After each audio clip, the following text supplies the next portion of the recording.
Naye mwanamume mmoja ameuawa kaunti ya Kirinyaga kutokana na ugomvi wa deni la shilingi 50.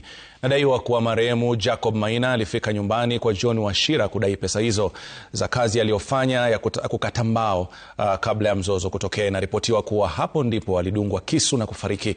Kwa mujibu wa wakazi wa kijiji cha Mutitu, wawili wamekuwa marafiki kwa miaka mingi na hufanya pamoja kazi za kupasua mbao. Uchunguzi umeanzishwa huku mwili wa maiti ukihifadhiwa katika hospitali, mwili wa marehemu ukihifadhiwa katika hospitali ya Kerugoya.